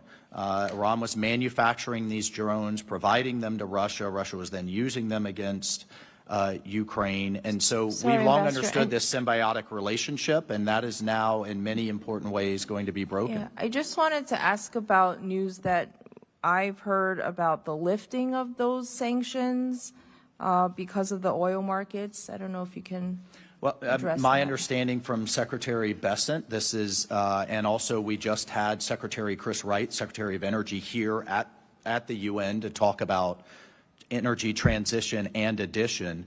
These are a temporary measure for oil that was already out afloat, already out on the market, going to Chinese refineries, and instead are now going to go to Indian and other refineries to lower the current global pressure as Iran illegally tries to shut down global energy flows. Those are a temporary measure to sanctions the Trump administration, not the prior administration, put on Russia's largest providers, all with an aim towards ending the war, of getting both sides of the table. They weren't talking at all. And then, here, the seat of global diplomacy. Now at least they're sitting in the same room and have narrowed down the issues to a few final remaining issues that hopefully we can end this war. Thank you. I yield back. Thank you. Thank you. Mr. Molinar, you're recognized, sir. Thank you, Mr. Chairman. Ambassador, thank you again for being here.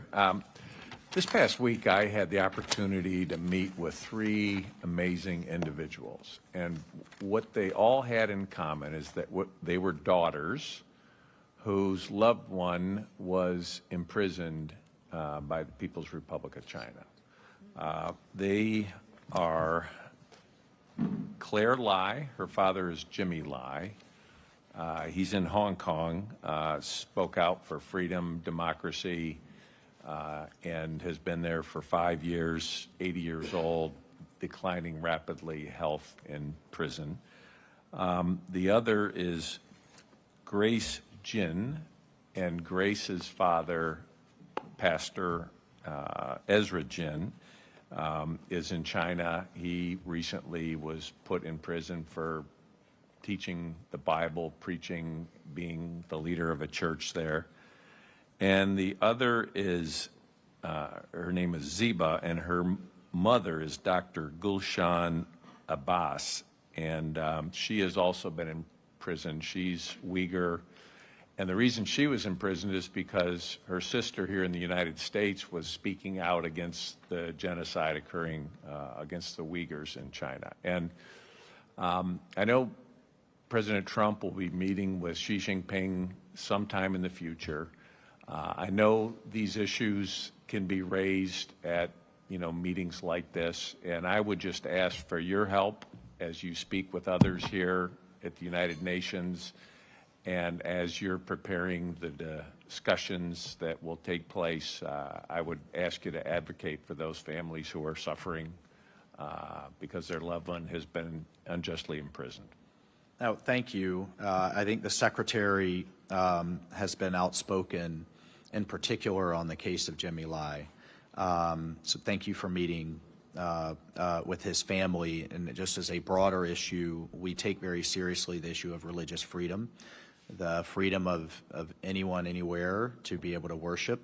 It's a fundamental right as Americans, and it's a value that we want to propagate around the world, and in particularly in the prosecution of Christians around the world. And I, just as an aside, appreciate the President's leadership on being so outspoken on the prosecution of Christians, which is the most persecuted, excuse me, I said prosecution, persecution it's the most persecuted religion anywhere in the world right now. I did not have this on my dance card when I took the job, but to have an international celebrity like Nicki Minaj here to put her spotlight on the persecution of Christians and the issue of religious freedom was really quite special, and something we'll continue to do. But I take that on board as we engage. And one of the fascinating parts about this position is I probably have to be in our diplomatic corps the only one that regularly engages the Russians, the Chinese, and every other country in the world as we conduct our mission here. Thank you very much. Mr. Chairman, I yield back. Thank you, sir. Ms. Torres, you're recognized. I want to start by saying that I completely oppose any lifting of any sanctions on Russia. Russia is providing intelligence to kill, to murder U.S. soldiers during this conflict with Iran.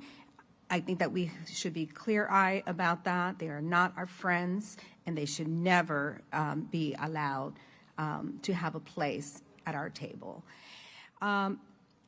Ambassador, you and I talked a little bit last night about some of the difficult issues around the world around hunger.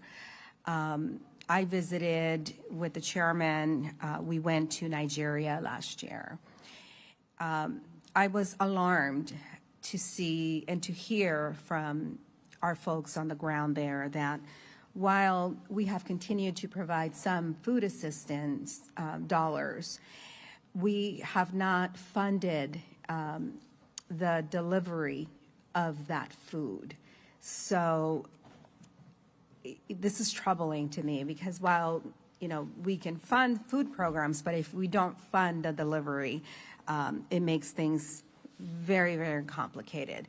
4 years ago, I was in Sudan and South Sudan and was alarmed that U.S. aid had not reached certain areas and that the rain was coming and that if we didn't critically deliver that aid within those 3 days that we were there, many children and women would be totally alienated from being able to receive anything because of the flooding that occurs.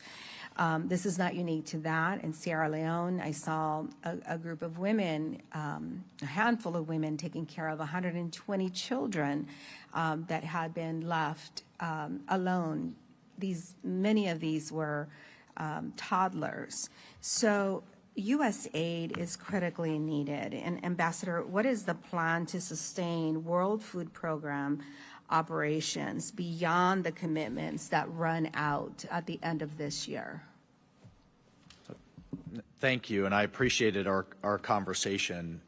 In Sudan, Special Envoy Boulos has been quite engaged. The president has charged him with resolving that conflict, another peace deal where the United States is trying to take a leadership role in a very, very complicated and difficult situation.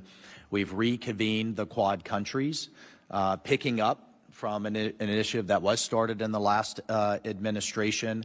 And I guess the bottom line is we hope to have some humanitarian corridors agreed by all sides to allow World Food Program, UNICEF, and others to get that life-saving aid in on a humanitarian basis. And you're absolutely right, hunger and starvation is tragically being used by the warring sides. We think we're close to getting them to stop, and we will take that, again, where does the UN kind of matter? Once we put that through a Security Council resolution, we have the world agreed now to the force of international law and any outside entities that have been funding and supporting the warring sides. On the money and on the funding, we just made a $2 billion contribution to OCHA, to pooled funding. OCHA then in turn turned $200 million of that down to these agencies in Sudan as the first order. Gaza and those contributions will be next to the conversation I was just having with Ms. DeLauro. America is a humanitarian nation, but we will do everything we can to make sure those dollars are being used efficiently, effectively. And when I talk to outside organizations and they complain to me that by their estimate, only 30–40% of their money is actually reaching people in need as it filters through these layers of bureaucracy, that's what we're seeking to clean out so it does get to these children that so badly need it. Thank you. I appreciate that, and I yield back to the chair. Thanks. Thank you. Members may submit additional questions for the record. Ambassador Waltz, look, thank you for your service. Thank you for your leadership, and thank you for hosting the subcommittee.